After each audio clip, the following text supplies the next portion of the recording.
Hello. Thank you for being with me today. We're going to continue with habit 4, think when/win. Principles of interpersonal leadership.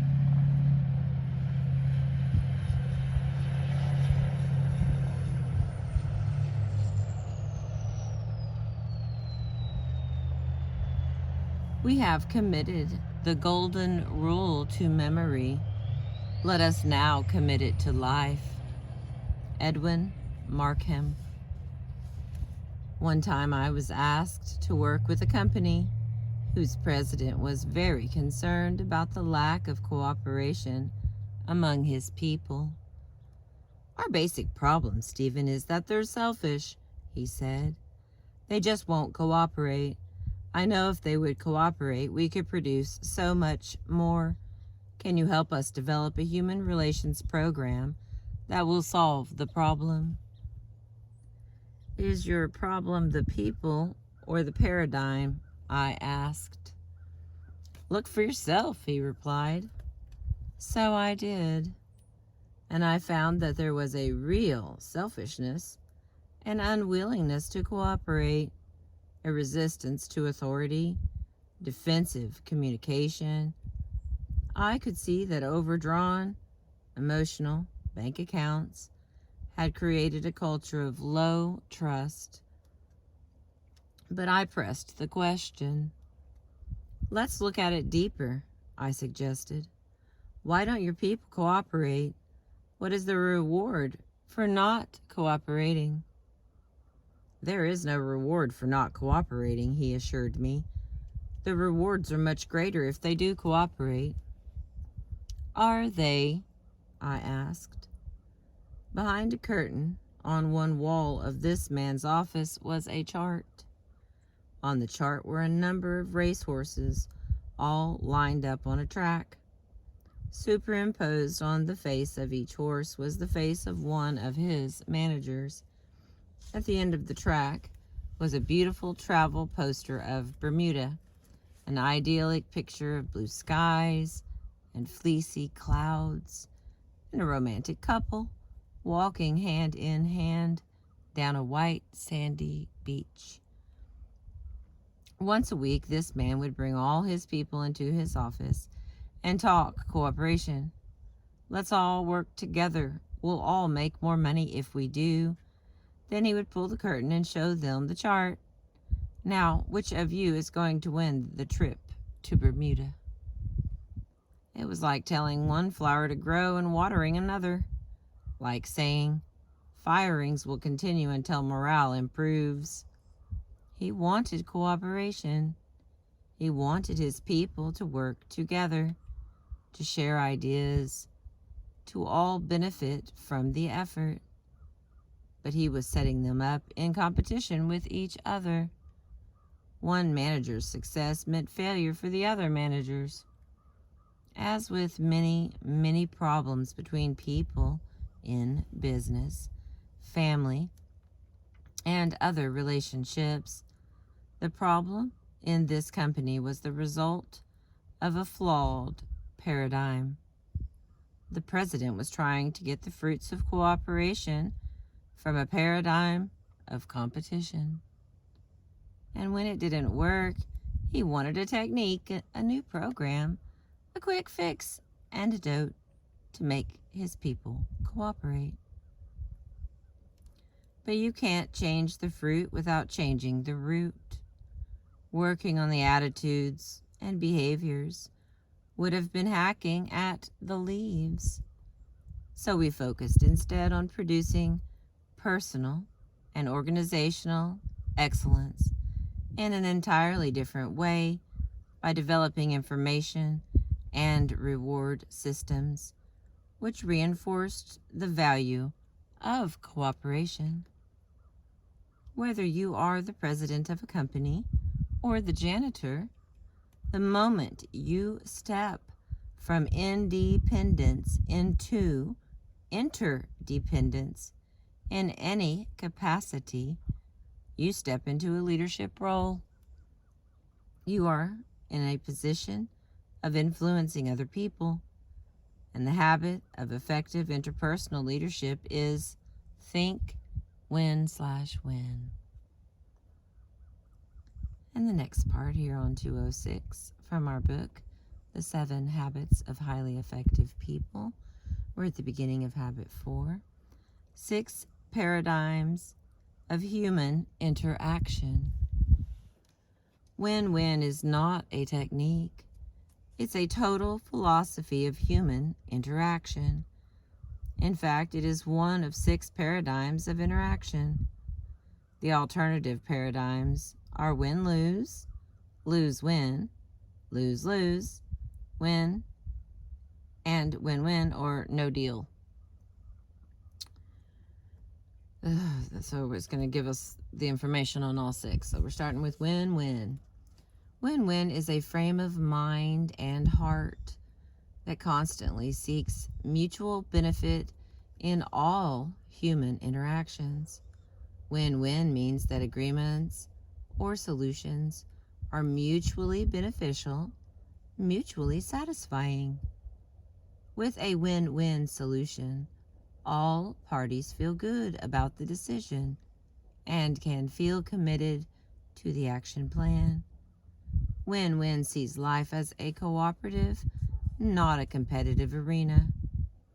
Most people tend to think in terms of dichotomies, strong or weak, hardball or softball, win or lose. But that kind of thinking is fundamentally flawed.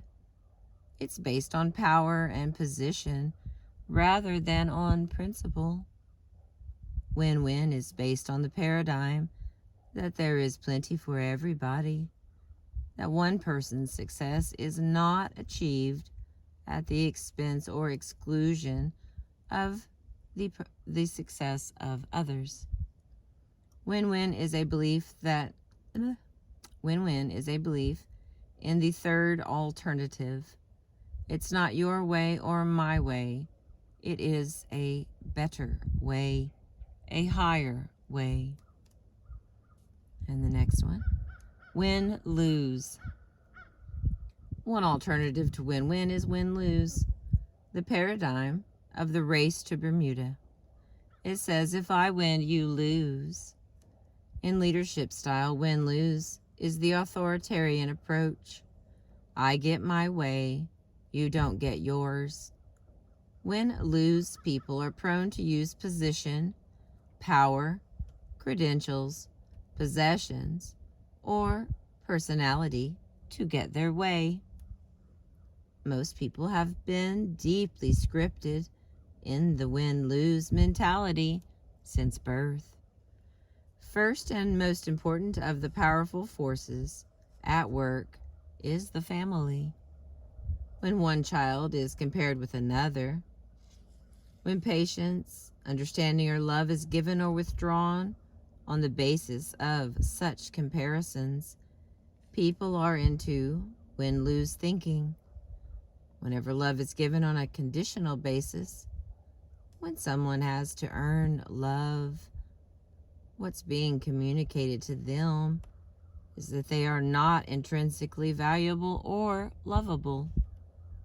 Value does not lie inside them, it lies outside. It's in comparison with somebody else or against some expectation.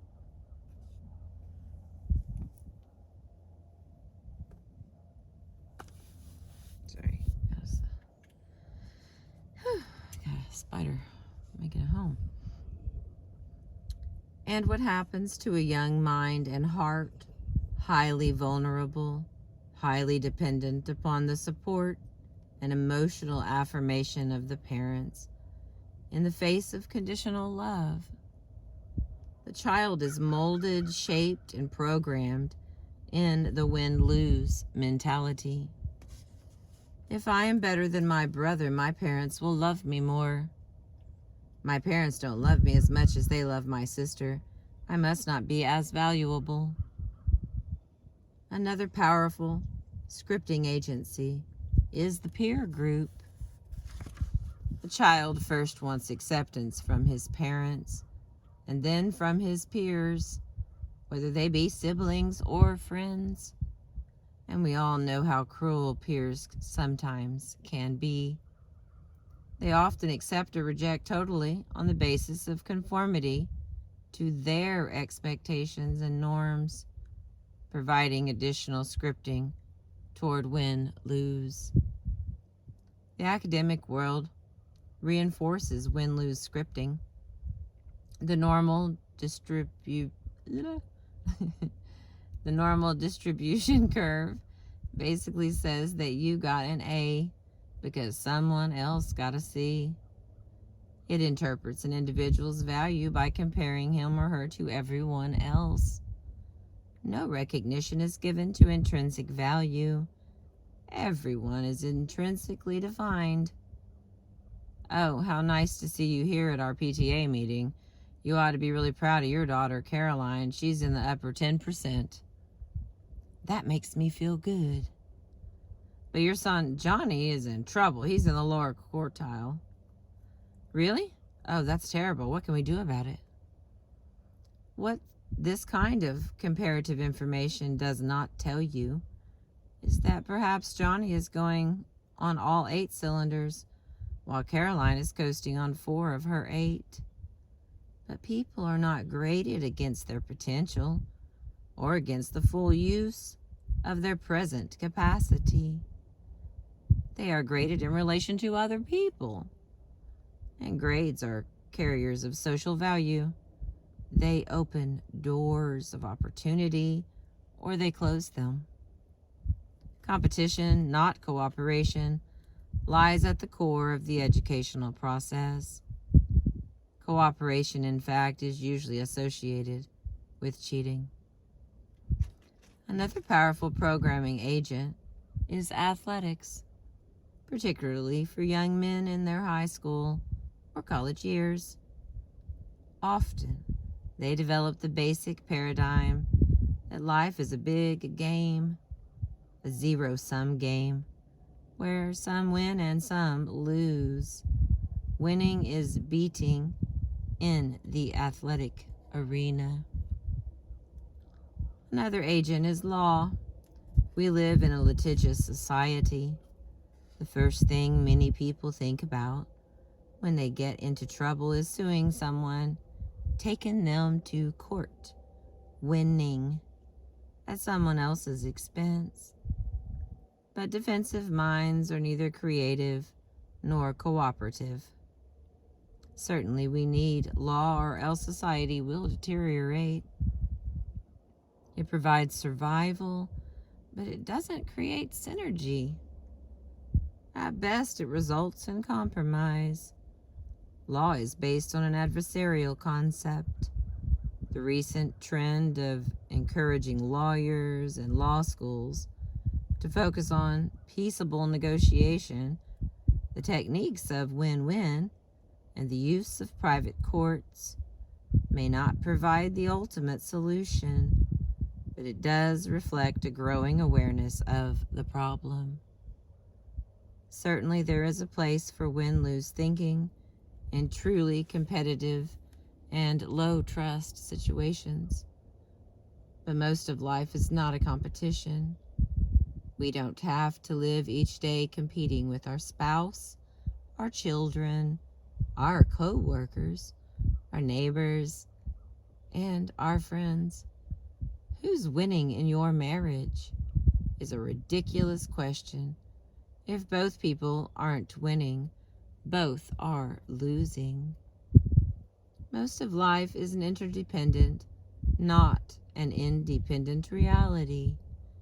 Most results you want depend on cooperation between you and others, and the win-lose mentality is dysfunctional to that cooperation.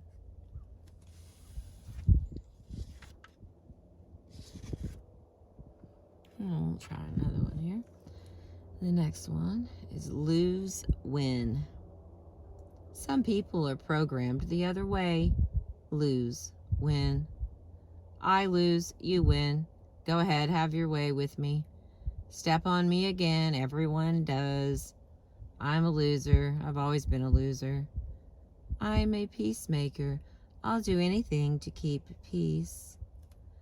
Lose-win is worse than win-lose because it has no standards, no demands, no expectations, no vision. People who think lose-win are usually quick to please or appease. They seek strength from popularity or acceptance. They have little courage to express their own feelings and convictions and are easily intimidated by the ego strength of others.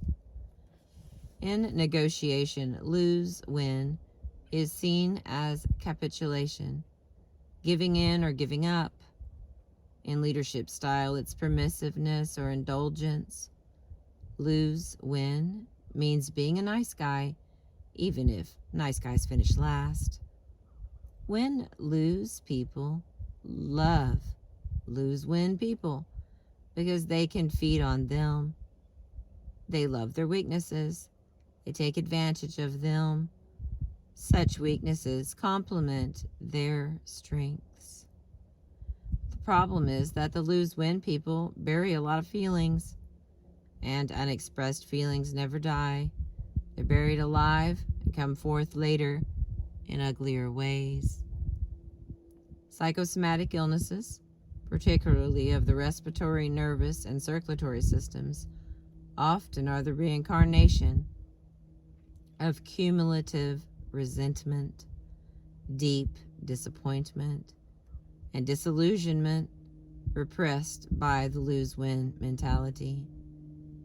Disproportionate rage or anger, overreaction to minor provocation, and cynicism are other embodiments of suppressed emotion. People who are constantly repressing, not transcending feelings towards a higher meaning, find that it affects the quality of their self-esteem and eventually the quality of their relationships with others.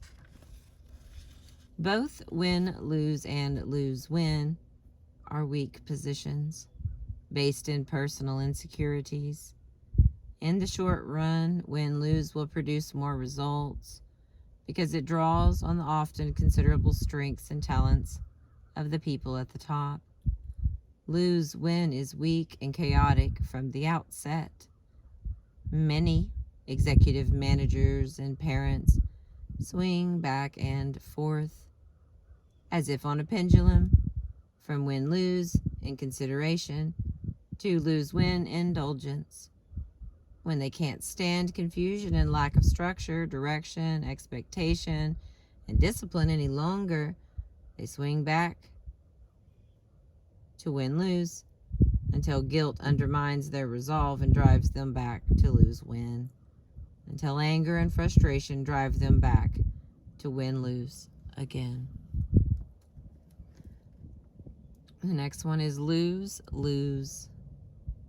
When two win-lose people get together, that is, when two determined, stubborn, ego-invested individuals interact, the result will be lose-lose.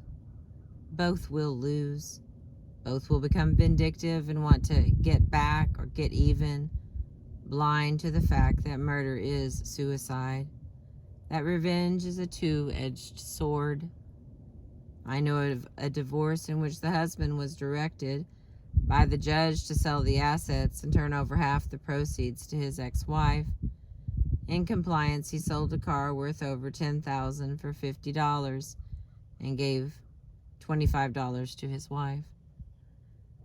When the wife protested, the court clerk checked on the situation and discovered that the husband was proceeding in the same manner systematically through all of the assets. Some people became so centered on an enemy, so totally obsessed with the behavior of another person, that they became blind to everything except their desire for that person to lose, even if it means losing themselves.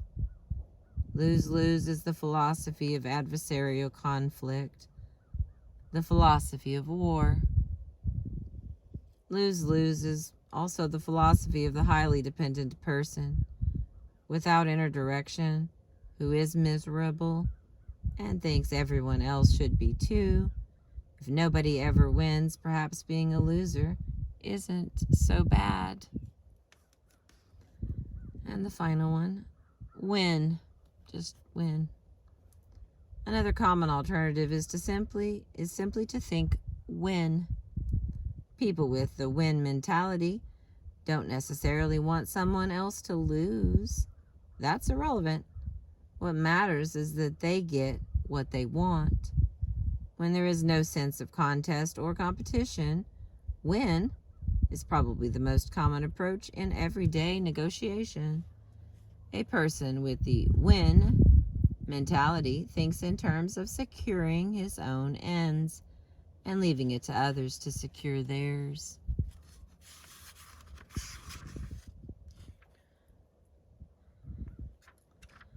I'm going to go a little further. I know it's getting long, but hang with me, friends. Which option is best? Of these 5 philosophies discussed so far, win-win, win-lose, lose-win, lose-lose, and win. Which is the most effective? The answer is it depends. If you win at a football game, that means the other team loses. If you work in a regional office that is miles away from another regional office, and you don't have any functional relationship between the offices, you may want to compete in a win-lose situation to stimulate business. However, you would not want to set up a win-lose situation, like the Race to Bermuda contest within a company, or in a situation where you need cooperation among people or groups of people to achieve maximum success. If you value a relationship and the issue isn't really that important, you may want to go for lose-win in some circumstances to genuinely affirm the other person. What I want isn't here's an example. What I want isn't as important to me as my relationship with you. Let's do it your way this time. You might also go for lose-win if you feel the expensive time and effort to achieve a win of any kind would violate other higher values. Maybe it just isn't worth it. There are circumstances in which you would want to win, and you wouldn't be highly concerned with the relationship of that win to others. If your child's life were in danger, for example, you might be peripherally concerned about other people and circumstances, but saving that life would be supremely important. The best choice, then, depends on reality. The challenge is to read that reality accurately and not to translate win-lose or other scripting into every situation. Most situations, in fact, are part of an interdependent reality, and then win-win is really the only viable alternative of the 5. Win-lose is not viable because, although I appear to win in a confrontation with you, your feelings, your attitudes towards me and our relationship have been affected. If I am a supplier to your company, for example, and I win on my terms in a particular negotiation, I may get what I want now. But will you come to me again? My short-term win will really be a long-term lose if I don't get your repeat business. So an interdependent win-lose is really lose-lose in the long run.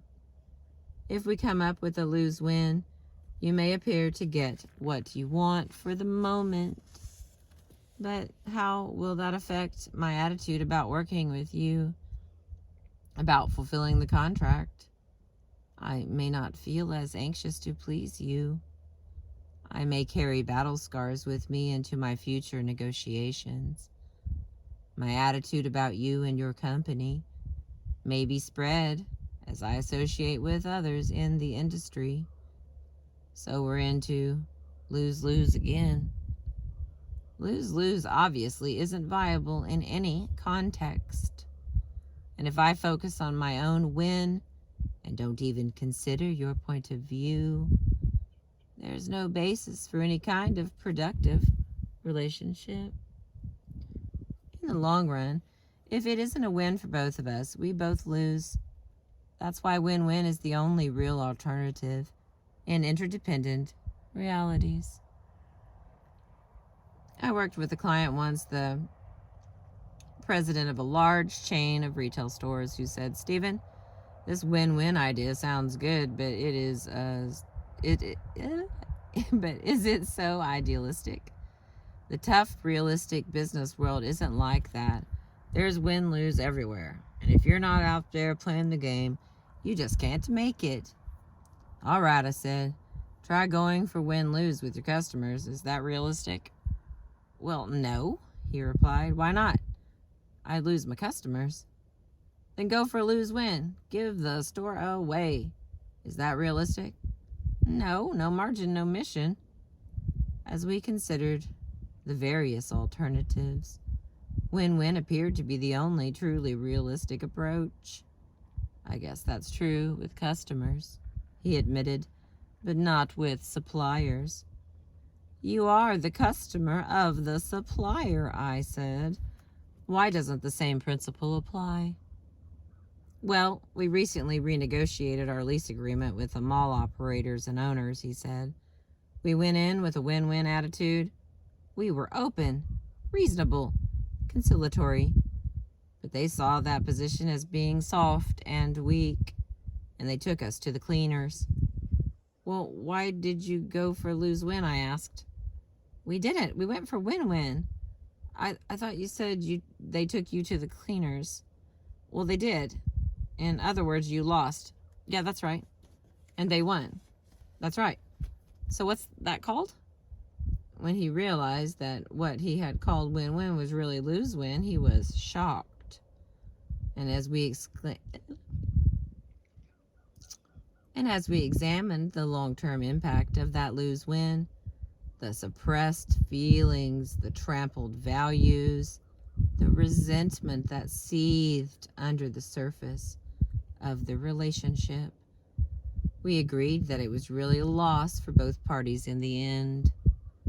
If this man had had a real win-win attitude, he would have stayed longer in the communication process, listened to the mall owner more, then expressed his point of view with more courage. He would have continued in the win-win spirit until a solution was reached they both felt good about. And that solution, that third alternative, would have been synergistic. Probably something neither of them had thought of on his own. All right, we're going to stop there on page 213. I appreciate you.